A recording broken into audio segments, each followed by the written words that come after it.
మేము శాసనసభ వేదికగా ముఖ్యమంత్రిని ఒకటే అడుగుతున్నాం, నీ అయ్య జాగీరా తెలంగాణ, నీ అయ్య జాగీరా కొడంగల్, భూమి ఇయ్యా, నా సొంత భూమి నేను ఇయ్యా అంటే జైల్లో పెట్టేందుకు ఎవరు నువ్వు?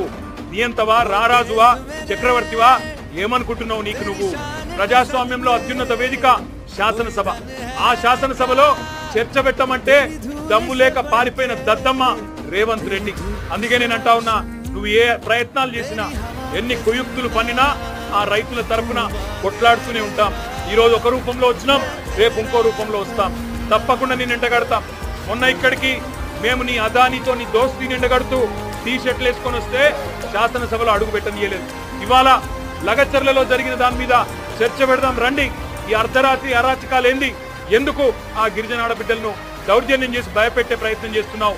మగవాళ్ళని జైలుకి పంపినావు, ఆడబిడ్డలనేమో ఇంటింటికి పోయి హింసిస్తున్నావు, బెదిరిస్తున్నావు అని అడిగితే సమాధానం చెప్పే